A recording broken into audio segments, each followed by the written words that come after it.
आप सभी का छत्तीसगढ़ है राउंड अप आप देख रहे हैं और आपके साथ मैं हूं पुनीत। चलिए खबरों की शुरुआत करते हैं और सबसे पहले एक बड़ी खबर आपको बता दें। भिलाई में बेटे ने बुजुर्ग मां को पीटा है और पूरी घटना जो है वो सीसीटीवी में कैद हो गई है। बेटे की करतूत पूरी जो है वो सीसीटीवी कैमरे में दर्ज हो गई है। मां को थप्पड़ ये बेटा मार रहा है, पड़ोसियों की बात नहीं मानी, मां को लगातार वो थप्पड़ जो है वो मारता रहा। ये देखिए कलयुगी संतान, देखिए कैसे बुजुर्ग मां से पेश आ रहा है। ये शख्स इसकी मां है और मां के साथ इस तरीके का ये व्यवहार कर रहा है। मारपीट, एक तो गोदी में उठाकर लाता है और उसके बाद मां को पीटना शुरू कर देता है। पड़ोस में रहने वाले लोग जो हैं समझाने की कोशिश करते हैं लेकिन ये मानता नहीं है और लगातार थप्पड़ पर थप्पड़ मारता रहता है बुजुर्ग महिला को। ये महिला इसकी मां है और कहीं ले जाने की कोशिश करता हुआ नजर आ रहा है। देखिए पहले गोदी में लाकर कहीं बैठाता और उसके बाद फिर मारना शुरू कर देता है और लगातार थप्पड़ पर थप्पड़ मारता है। बुजुर्ग मां को कोई क्या ऐसे उसके साथ व्यवहार कर सकता है क्या? ये बेटा तो नहीं हो सकता क्योंकि ये मां के साथ इस तरीके का व्यवहार। मिथिलेश ठाकुर हमारे संवाददाता फोन लाइन पर जुड़े हुए हैं। मिथिलेश, बहुत हैरान कर देने वाली तस्वीर है। ये कौन शख्स है और पुलिस तक ये मामला पहुंचा कि नहीं पहुंचा? क्या स्थिति है महिला की, क्या है मामला? देखिए पुनीत, ये पूरा मामला जो है वो भिलाई के हाउसिंग बोर्ड क्षेत्र का है, जहां पर एक कलयुगी बेटा है जो अपनी बूढ़ी मां को थप्पड़ मारते हुए नजर आ रहा है। ये पूरी जो घटना है वो सीसीटीवी कैमरे में कैद हुई है और ये सीसीटीवी कैमरे का जो फुटेज है वो वायरल भी हो रहा है। और काफी लोग, आसपास के लोग समझाते हैं लेकिन वो समझता नहीं है बेटा और लगातार थप्पड़ पे थप्पड़ मारता है। इस पूरे मामले को हालांकि पुलिस के संज्ञान में जरूर आए हैं लेकिन पुलिस का ये कहना है कि जब तक कोई शिकायत नहीं होगी उस पर कोई कार्रवाई नहीं की जा सकती। तो अभी तक फिलहाल इसमें कोई ऐसी कार्रवाई नहीं हुई है। नहीं, लेकिन मिथिलेश, ये बहुत हैरान कर देने वाली बात है कि पुलिस ऐसे पल्ला नहीं झाड़ सकती क्योंकि ये जिम्मेदारी है, क्योंकि ये बुजुर्गों का ख्याल रखना बच्चों की जिम्मेदारी होती है और इसको लेकर तो कानून भी बना हुआ है। पुलिस क्या स्वतः संज्ञान नहीं ले सकती? पुलिस को किस बात का इंतजार है कि कोई पिट रहा है, पुलिस देखती रहे और बोल रही है कि हमें कोई शिकायत का इंतजार है? जी बिल्कुल, पुलिस से ये बात किया गया था और ये भी कहा गया कि जब इस तरह की घटना होती है तो क्या करेंगे। तो अभी तक तो फिलहाल पुलिस ने संज्ञान नहीं लिया लेकिन ये जरूर है, जिम्मेदारी होती है कि कोई भी यदि दुर्घटना हो रही है और आसपास हो रही है जिसके जो जानकारी में है, यदि उस पर कोई संज्ञान नहीं लिया है तो निश्चित रूप से कहीं ना कहीं पुलिस की भी एक बड़ी लापरवाही है। दूसरी ओर यदि बात किया जाए तो जिस तरह से ये लड़का मार पीट रहा है, किस कारण से, ये तो उसके पकड़े जाने के बाद में जब उससे पूछताछ की जाएगी उसके बाद ही सामने आ पाएगा, क्योंकि ये पूरे घर का मामला है और जब तक पुलिस इसमें सामने नहीं आएगी तब तक ये अभी फिलहाल अंधेरे में रहेगा। लेकिन ऐसी क्या वजह रही थी ये सब कोई जानना चाहते हैं कि एक लड़का है, घर का परिवार का है, जो अपनी ही माँ को इतने बेरहमी से जिस माँ से चलते नहीं बन रहा है उस माँ के साथ उसे गोदी में भी उठा रहा है और फिर पीट भी रहा है। पुलिस कह रही है, बड़ी हैरानी की बात है कि पुलिस इस मामले में कह रही है कि हमको शिकायत का इंतजार है। अब कौन करेगा शिकायत जब तस्वीरें सामने हैं? तो पुलिस को स्वतः संज्ञान लेने में क्या दिक्कत है? बहुत शुक्रिया मिथिलेश आपका इस जानकारी के लिए। और चलिए बढ़ते हैं आगे, कोंडागांव से बड़ी खबर की बात करते हैं। शातिर ठग को गिरफ्तार कर लिया गया। इस मामले के 4 आरोपी पुलिस ने धर दबोचे हैं। 1 करोड़ 25 लाख रुपए की ठगी की वारदात को इन्होंने अंजाम दिया था और 51 लाख 20 हजार रुपए जब्त किए गए। दिल्ली से आरोपियों की गिरफ्तारी हुई है।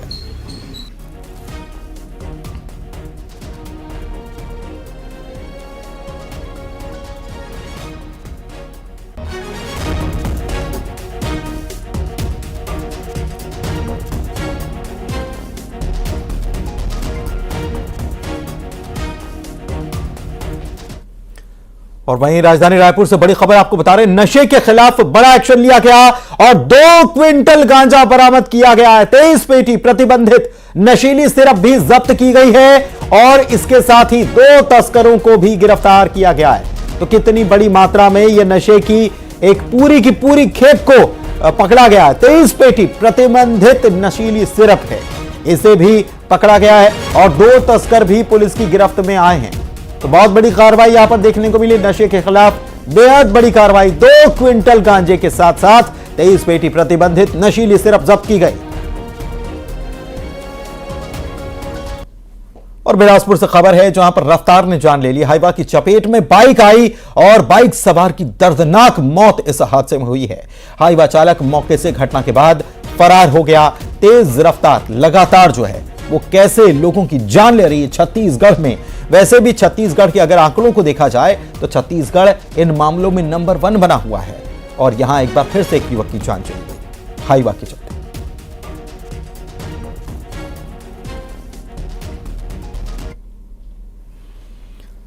दुर्ग के गैंगस्टर तपन सरकार को आखिरकार पुलिस ने रायपुर से गिरफ्तार कर लिया। लंबे समय से पुलिस को इसकी तलाश थी। शुभम राजपूत हत्याकांड से इसके तार जुड़े हुए हैं और महादेव महार हत्याकांड का यह प्रमुख आरोपी है। पुलिस इस मामले में जल्द ही बड़ा खुलासा कर सकती है। रिपोर्ट देखिए।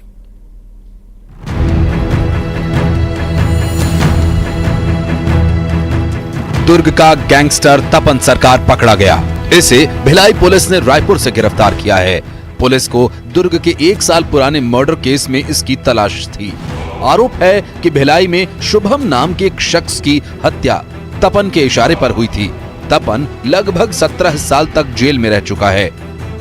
पुलिस को शक था कि शुभम की हत्या के बाद तपन सरकार प्रदेश छोड़कर भाग चुका है। इसकी गिरफ्तारी को लेकर पुलिस ने नागपुर, मुंबई में इसके गुर्गों के ठिकानों पर रेड भी डाली, लेकिन वो मिला नहीं। वहीं पुलिस को मुखबिर से खबर मिली कि तपन सरकार रायपुर में ही छिपा हुआ है। सुबह जब वो सो रहा था, पुलिस ने धावा बोला और उसे गिरफ्तार कर भिलाई लेकर चली गई। भिलाई में साल 2023 में होली के त्योहार के दिन शुभम राजपूत नाम के एक शख्स की हत्या कर दी गई थी। शुभम राजपूत शहर के सबसे बड़े क्रिमिनल तपन सरकार के नाम से अवैध वसूली करता था और रुपए नहीं देने पर लोगों से मारपीट करता था। इसी वजह से तपन के दूसरे गुर्गों की हिट लिस्ट में आ चुका था। होली के दिन तपन के गुर्गे सेवक राम को शुभम ने पकड़ा और रुपए के लिए धमकाने लगा, जिसके बाद दोनों में विवाद हो गया और फिर तपन के गुर्गे ने शुभम का मर्डर कर दिया। Bureau report, news 18। और बात करेंगे कवर्धा की, जहां पर एक दिल दहला देने वाला मामला सामने आया। झोपड़ी में आग लग गई जिसमें 11 साल के मासूम समेत 3 लोगों की मौत हो गई। रिपोर्ट देखिए।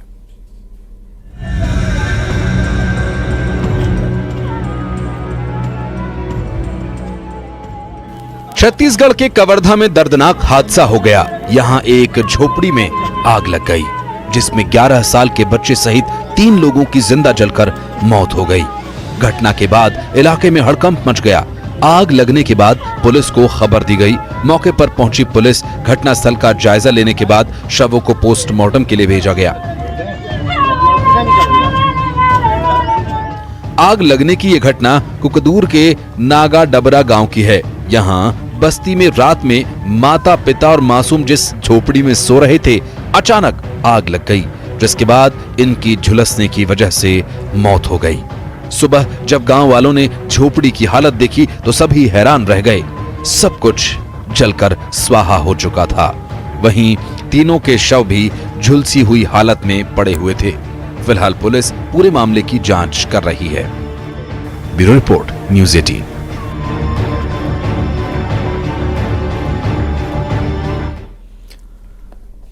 और चलिए अब बात करते हैं गुंडागर्दी की। पिटाई की रायपुर, बिलासपुर और सूरजपुर से तस्वीरें आई हैं। इन लड़ाई, पिटाई और गुंडागर्दी के पीछे के कारण क्या रहे, सबब क्या है, रिपोर्ट देखिए।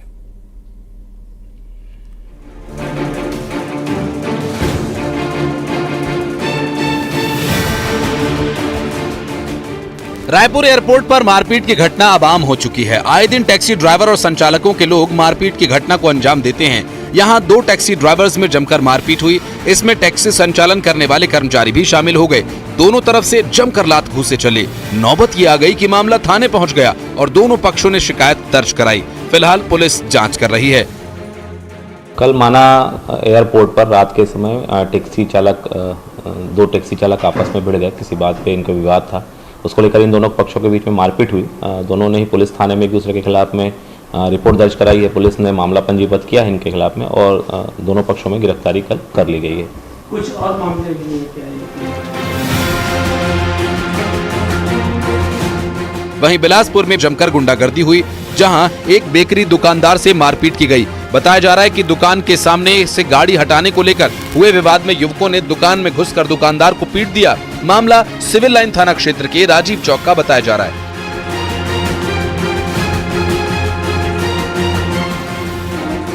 वहीं अब मारपीट की एक और तस्वीर जो सूरजपुर से आई है, जहां जीप सवार 3 युवकों ने एक बाइक सवार को पीट डाला। मारपीट का ये मामला कोतवाली थाना क्षेत्र पुराना अस्पताल के सामने का है। Bureau report, news 18।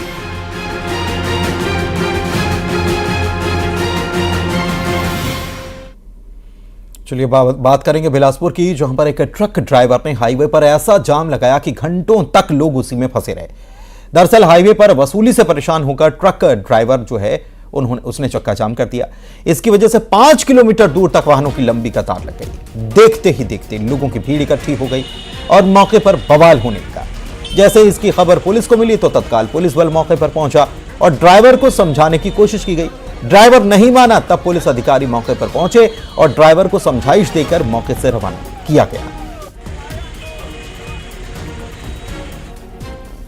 नंबर तो गाड़ी रुकवाया वहाँ पे, मैंने रुका उच्च न्यायालय के पास। तो बोला इधर नो एंट्री होना। सर पहले आप रुकवाए, मैं रुक गया। बोलता है नहीं यहाँ पर नो एंट्री है, ठीक है। तो फिर उसका हाथ पैर जोड़ के किसी तरह से 400 रुपये लिया। फिर आगे आया, फिर रुकवा लिया। 11 बजे तो नो एंट्री टूट जाता है, मैं 11 बजे आया। फिर आगे आके भी फिर 300 रुपये दिए। फिर यहाँ पे आया, बोलता है गाड़ी साइड कर 12 नंबर देख के। मेरे को गुस्सा आया, मैं रोड जाम कर दिया और बस। नाम बताओ कौन लिया था? पर्ची नहीं दिया था। पर्ची उर्ची कुछ नहीं दिया। नाम बताओ भाई। नागपुर से और आना जाना करते हैं बिलासपुर, और हर दिन करते हैं ऐसे। सब गाड़ी वाले के साथ ऐसे करते हैं। व्हाइट वर्दी वाले देखो कैसे कर रहा है। क्या नाम है उनका? सिद्धू सरदार। और खबर सूरजपुर से है, जहां पर फर्जी मृत्यु प्रमाण पत्र और वसीयतनामा तैयार करने के मामला सामने आया। फर्जी दस्तावेजों से रजिस्ट्री कराने के मामले में पंचायत सचिव, रोजगार सहायक समेत 3 आरोपियों को पुलिस ने गिरफ्तार किया है। बता दें कि मामले में अभी और भी नाम सामने आने की बात कही जा रही है।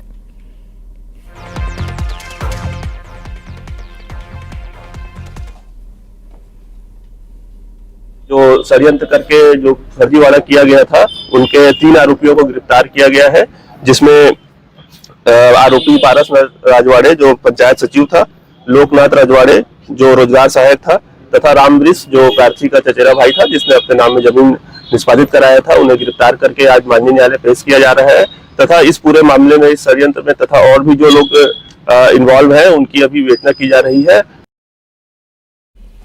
और चलिए बात करेंगे अंबिकापुर की, जहां पर ग्राम चोरकी डीह की राइस मिल पर खाद्य विभाग ने छापा मारा है। इस दौरान मिल से लगभग 2 करोड़ रुपए का 9,522 क्विंटल धान गायब मिला। इस कार्रवाई में टीम को मिल में बड़ी अनियमितताएं भी मिली हैं। बताया जा रहा है कि कस्टम मिलिंग अधिनियम के तहत राइस मिल संचालक पर कार्रवाई अब की जाएगी।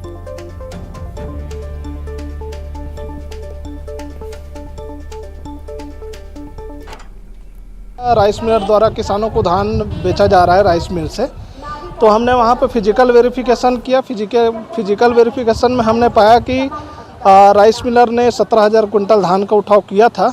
उसके एवज में वो जो है 867 कुंटल ही चावल वो जमा किए थे। हमने पीवी किया तो पीवी में लगभग 9,500 कुंटल धान की कमी पाई गई। कमी पाए जाने के कारण हमने फिर लगभग 3,300 कुंटल चावल की जब्ती की है और लगभग 1,200 कुंटल धान की जब्ती किए हैं। केंद्रीय जल शक्ति मंत्री गजेंद्र सिंह शेखावत महासमुंद पहुंचे। वे झाल खमहरिया में विशेष पिछड़ी जनजाति कमार परिवारों के लिए आयोजित पीएम मोदी के जन मन कार्यक्रम में शामिल हुए। इस दौरान केंद्रीय मंत्री ने कमार परिवारों को आवास, पक्की सड़क, शुद्ध पेयजल, बिजली समेत स्वास्थ्य एवं शिक्षा की सुविधाओं की जानकारी दी। कार्यक्रम में उप मुख्यमंत्री अरुण साव और सांसद चुन्नीलाल साहू भी शामिल हुए।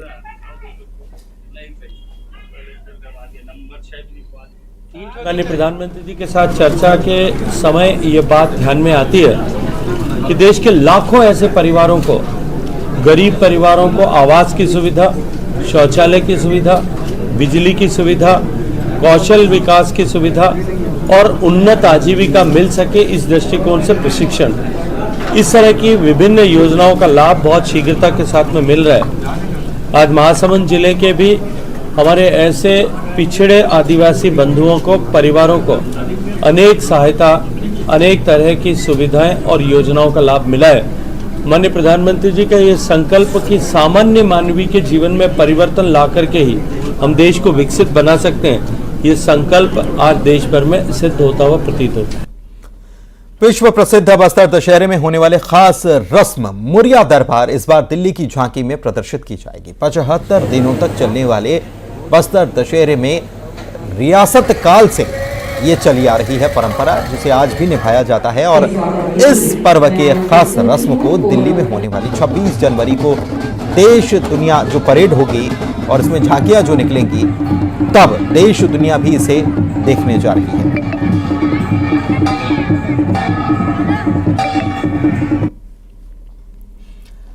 सिंगर उदित नारायण बलरामपुर में तातापानी महोत्सव में शामिल होने के लिए पहुंचे। इस दौरान उदित नारायण ने छत्तीसगढ़ की तारीफ की और कहा, छत्तीसगढ़िया सबले बढ़िया। बता दें कि 3 दिन चलने वाले तातापानी महोत्सव में उदित नारायण अपने सुरों से समा बांधेंगे।